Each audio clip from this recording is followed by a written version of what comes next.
Nobody's journey is seamless or smooth. We all stumble, we all have setbacks. If things go wrong, you hit a dead end, as you will. It's just life's way of saying, time to change course. So ask every failure. This is what I do. Every failure, every crisis, every difficult time, I say, what is this here to teach me? And as soon as you get the lesson, you get to move on. If you really get the lesson, you pass and you don't have to repeat the class. If you don't get the lesson, it shows up wearing another pair of pants or skirt to give you some remedial work.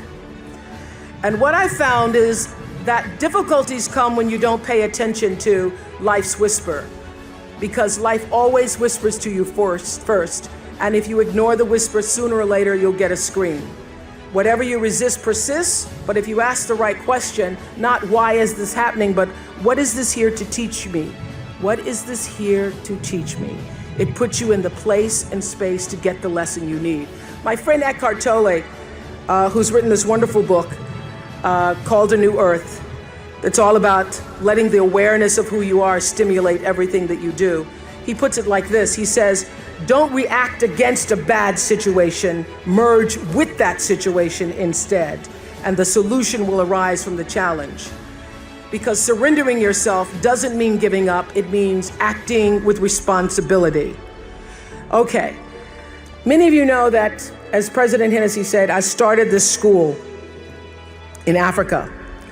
And I founded the school where I'm trying to give South African girls a shot at a future like yours, Stanford.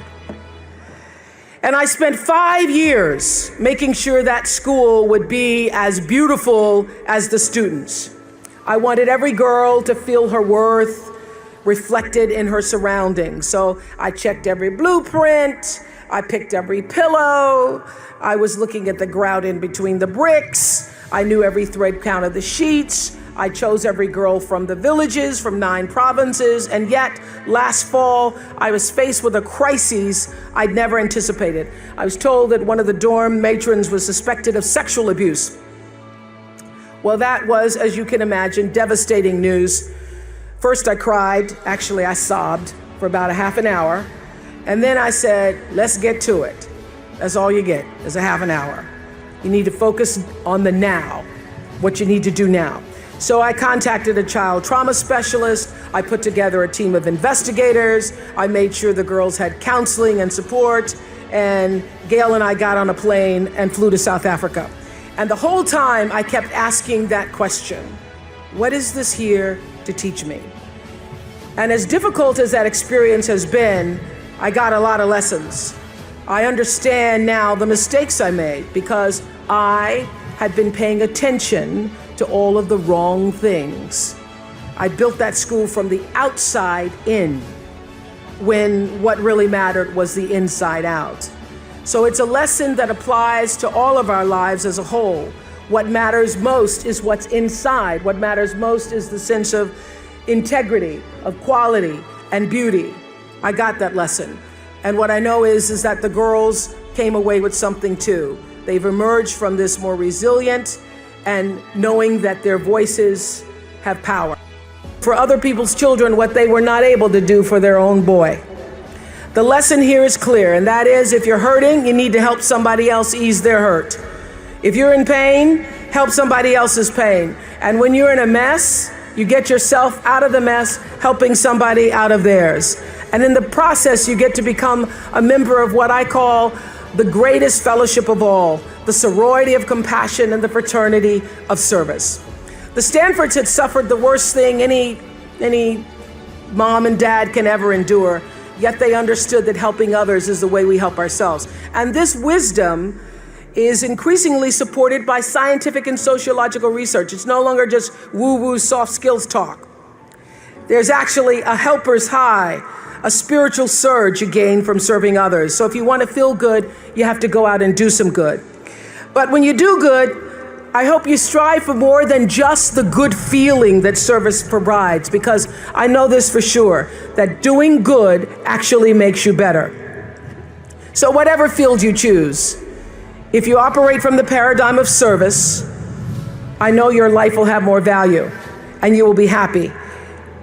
I was always happy doing my talk show, but that happiness reached a depth of fulfillment, of joy that I really can't describe to you or measure when I stopped just being on TV and looking at TV as a job and decided to use television, to use it and not have it use me, to use it as a platform to serve my viewers.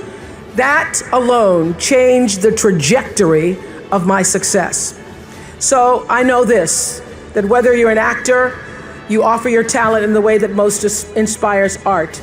If you're an anatomist, you look at your gift as knowledge and service to healing. Having compassion for other people is at the top of that list. I would say commitment is at the top of that list. And also a spirit of constructive engagement. And by compassion, I don't just mean sympathy. It certainly isn't pity. It's being present, and it's also feeling with other beings. You know, during the years of the Oprah show, I interviewed over 37,000 people one-on-one. So whenever I'm telling my girls anything and they say, they start rolling their eyes, I go, I'm the only person you're gonna talk to is talk to 37,000 people. So if I were you, I would pay attention. But during all those years of talking to over 37,000 people one-on-one, I could feel what they were feeling so strongly. Sometimes it made me sick, literally. So I had to learn how to feel how others were feeling, feel with others, which is what it means to be compassionate, to feel with others without taking in all of their stuff. Being compassionate means I feel with you. It is one of the greatest qualities in the world to have if you're going to be majoring in what it takes to be a great human being.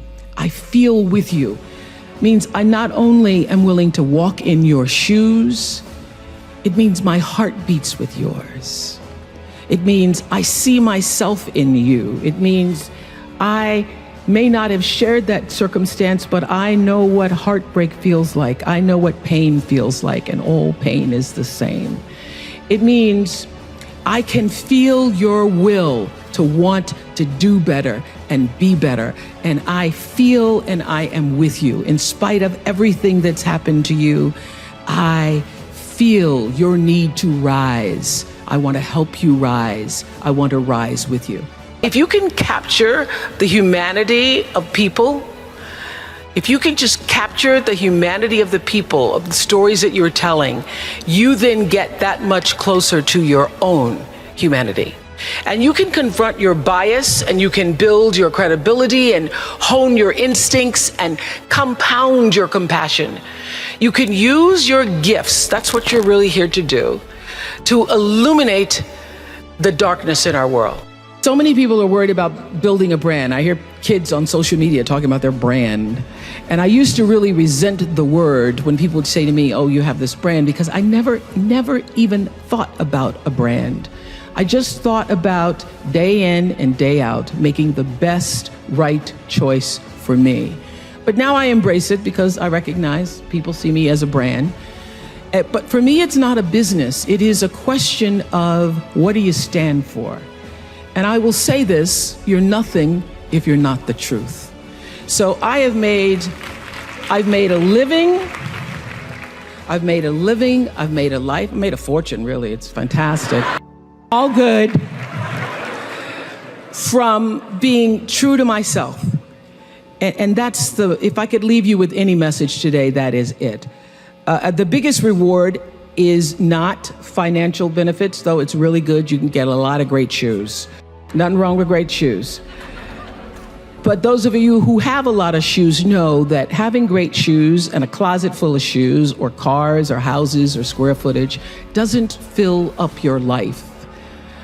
But living a life of substance can. Substance through your service, your offering of your whole self. And the baseline for how do you live a life of substance is whatever is the truth for you. What do you stand for?